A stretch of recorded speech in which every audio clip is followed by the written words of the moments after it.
Hello, everybody, and welcome to my July 2025 productivity report.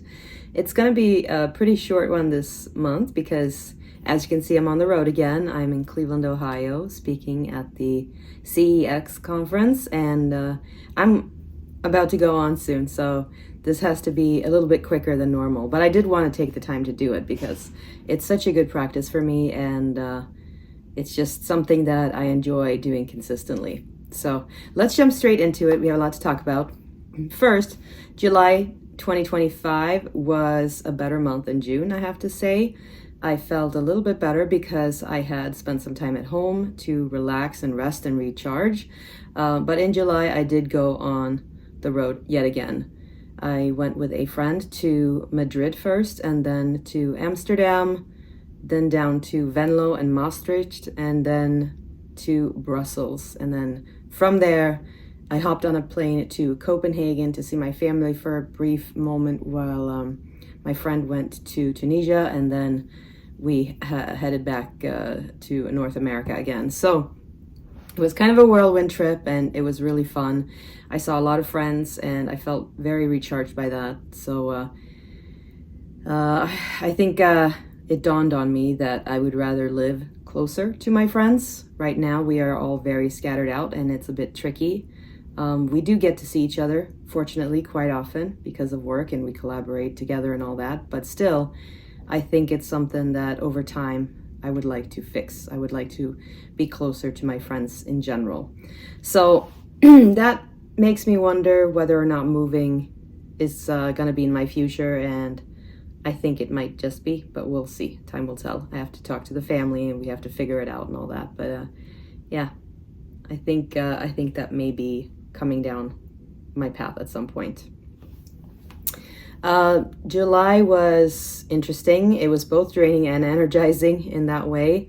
But that month made me think a lot about different perspectives and how we all talk to ourselves and your expectations for yourself and other people. And yeah, it was a good month, and it brought me to this month's takeaway. So let's get to that.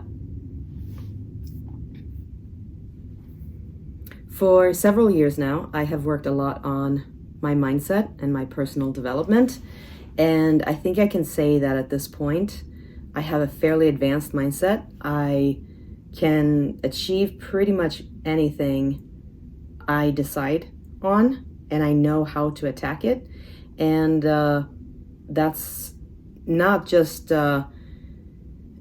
because I've worked on it myself, but because I've had a lot of insights and help from very good friends and coaches, Sherry being one of them, and of course Claudine, who I'm going to talk about a little later, being another one.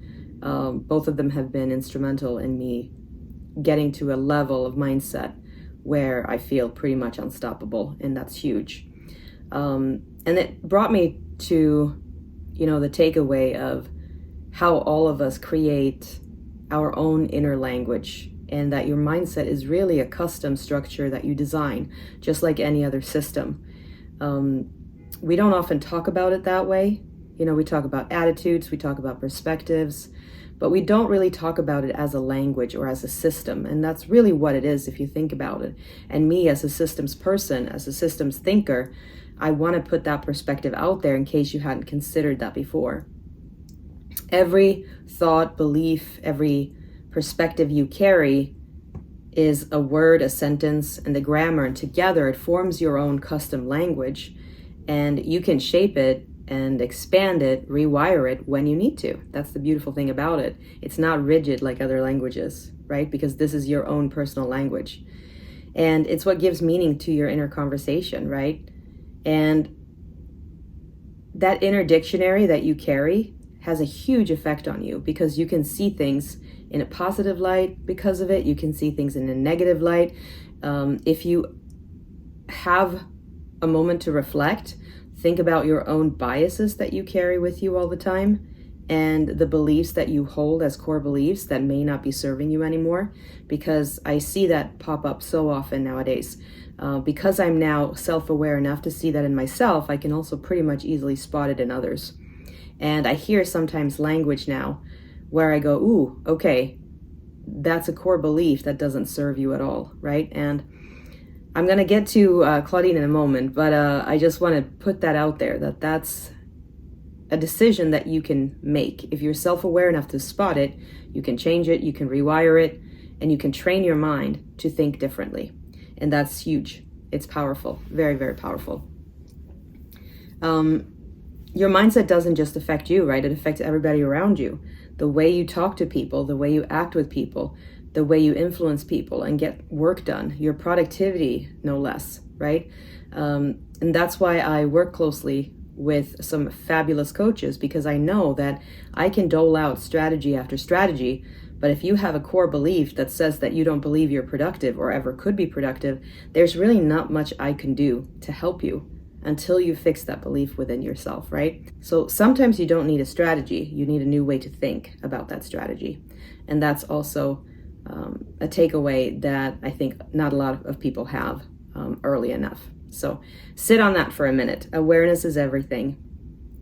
When you get to know yourself and you can spot and stop your own negative thinking and translate it into positive thinking instead, that's when you become unstoppable.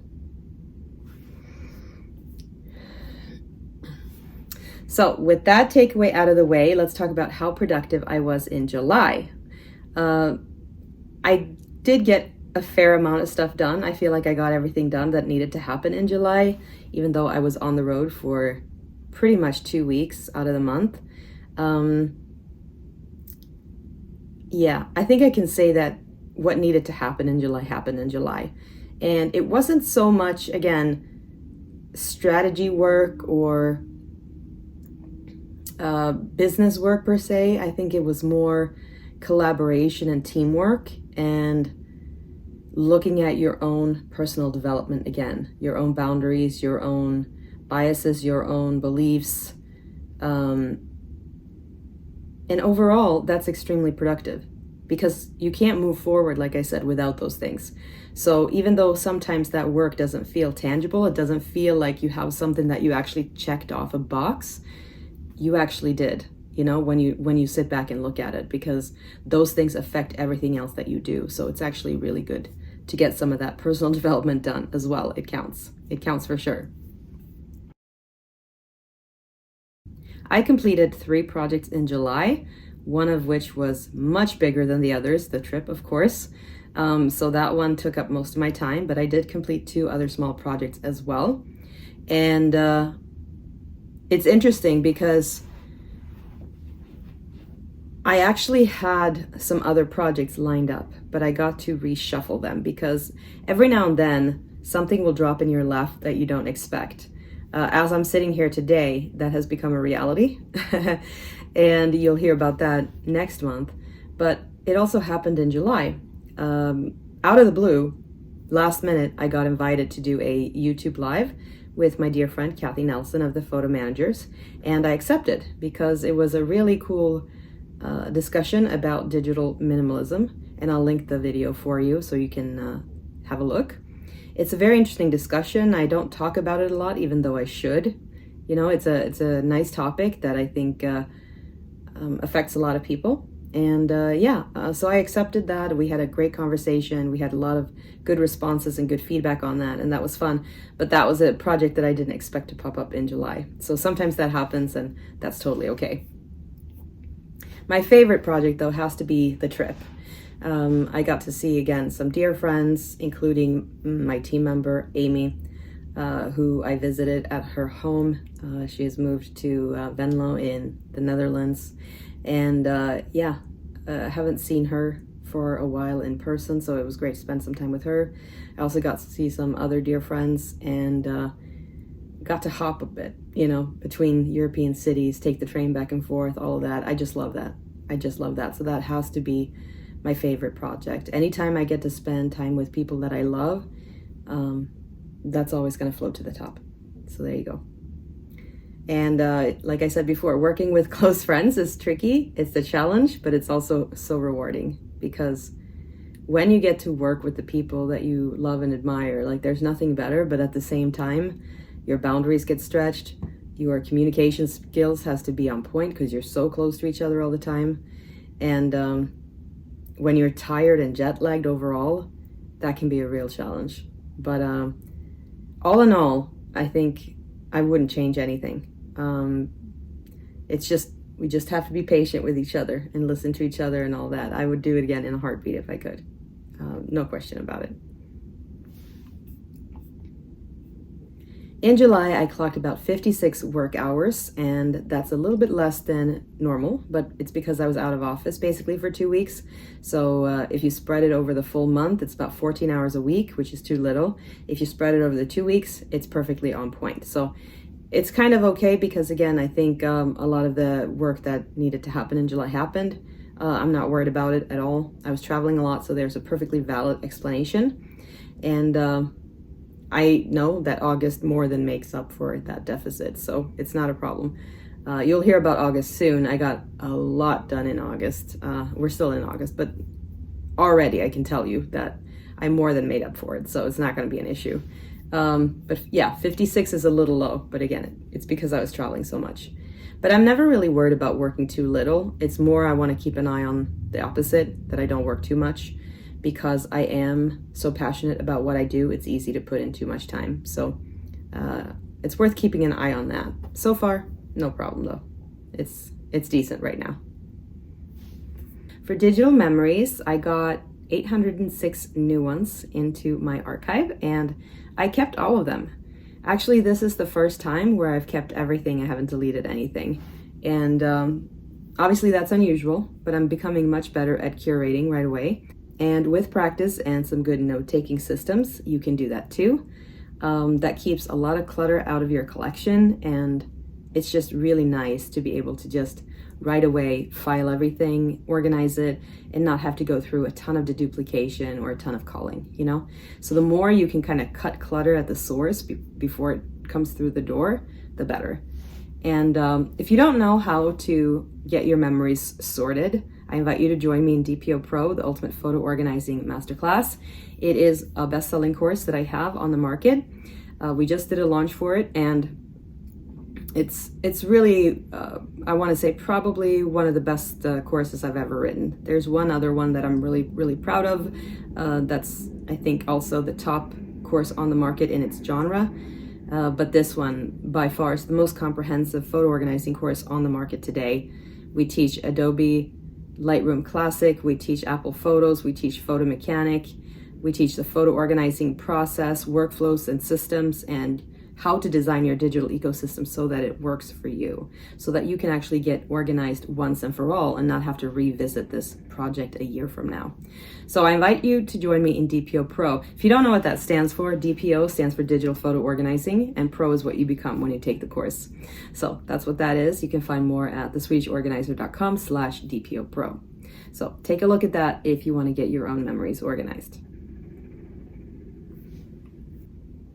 In July, I walked a total of 226,032 steps, which is about 7,300 or so steps per day, far, far above my goal of 5,000. And I have now consistently kept that up for a long enough time that I feel I can confidently let this go. This has now become a habit that I only intend to amplify over time. In fact, now I'm on track to do closer to 8,000 or 10,000 steps per day. I'm almost doubling that on my own without even tracking. So that's a huge, huge shift in my life that has happened. I set that goal of 5,000 steps about 2 years ago, and at that time I had trouble even making that. If you look back in the productivity reports, you'll see that I had a lot of trouble even getting to 5,000 steps a day. Now I tend to knock that out within the first 2-3 hours of being up. So it's a huge shift that's happened, and I'm very proud of myself for making that shift. I first implemented the habit, and then I amplified it, and I increased the step count every single day. And so now, 2 years in, I can confidently let that go. We don't need to measure the steps anymore. Every now and then, of course, I'll keep an eye on it, you know, in the back of my mind, but I don't need to actively track it anymore. So I'm going to let that go now and say habit created and box checked. So next month, I'm going to have a new fitness goal to share with you, and you have to stay tuned to find out what that is, but it's going to be a good one. For language progress, I focused on Spanish in July, and I learned 17 new words, which just edged out my target of 15. So still on track. Why the switch from French? Well, I spent some time in Madrid, and I thought I would switch it up a bit. Spanish is a language that I really enjoy. I was actually surprised at how well it flowed for me. But again, it's immersion. Nothing works as well as immersion. When you are in the environment and you have to make yourself understood, you really have no choice. And it's the best way to learn. It really is. And that goes for this month's takeaway too, if you think about your mindset as a language. Immerse yourself, and it's just a matter of time and consistency before you make progress.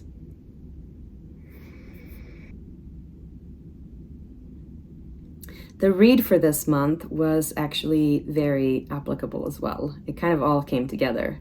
So I read Amy Cuddy's book, Presence, Bringing Your Boldest Self to Your Biggest Challenges. And I don't remember where I got this book, but I'm thinking it was a friend that gave it to me. It might have been Selena. I don't remember exactly who gifted it to me, but I got it from a friend, I believe, and it was a very timely read. It's been sort of sitting on my counter for a while, and I was like, okay, now's the time to pick that up. It just kind of locked into place with the theme of the month, I think. Amy Cuddy is a good author. She argues in this book that it's not about faking confidence and all of that. It's just more about aligning your mindset and your presence and your values so that you project your most authentic self. And that then shines through in high pressure moments. And she's absolutely right about that, I think. It's about understanding how you work, how you handle stress, how you process things, your personal narrative, and how you think about things. And I would recommend that you pick it up if you are a leader of any kind. If you're an entrepreneur, you definitely need it. It's a good read. It's a bit thick, but you can get through it, and it's worth your time to take a look at it. So again, Amy Cuddy's Presence, Bringing Your Boldest Self to Your Biggest Challenges, is a book that I would really recommend that you pick up. I enjoyed it, and I'll probably read it again in maybe a year or two, just to kind of see where I'm at and how much my mindset has shifted. All right, so for Success Celebrated, I want to give a shout out to Claudine, who is a dear friend of mine and an incredible mindset coach. She has a new product called the Self-Belief Journal, and it's basically a reflection journal that only takes a moment of your time every day, and it helps you reassess your values, your mindset, and your goals, and helps you really think through how you can best project yourself into the world. And I have to say that she's one of the people who have helped me audit my own inner language to a heavy degree. And it's nothing short of a miracle at this point. I feel like she came into my life at just the right moment and has been instrumental in helping me develop further. So again, I will link to her underneath this video so that you can take a look. I highly recommend that you hop over immediately and purchase her self-belief journal and take part in that program. I've been a part of it, and I intend to keep being a part of it because it's just going to pay dividends over time, again and again and again. I keep working on my mindset every single day. It only takes a minute or two, but the ROI that you get from doing that is just beyond ridiculous, actually. It's stupid not to, really. So I have to plug Claudine. She's an incredible coach, and if you need mindset training or EQ training or know of somebody who does, be sure to look her up, claudineshe.com. For tea of the month, I'm highlighting another favorite. As you may already know, my favorite teas are always jasmine green. I love the combination of floral and sort of earthy, and I just think it hits the spot. So Normally I get the Dragon Pearls, which is my all-time favorite, along with the one from Harney and Sons, the Jin Hao, I believe it's called.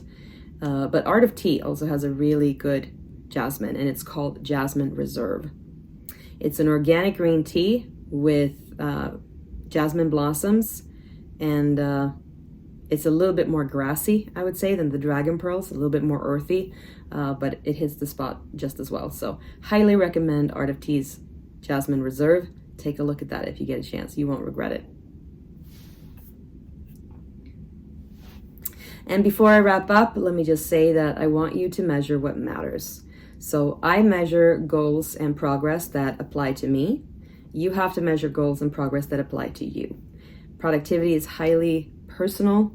You have to create goals that work for yourself and your business. So you don't have to just copy and paste what I do, basically, because it's not going to work for you.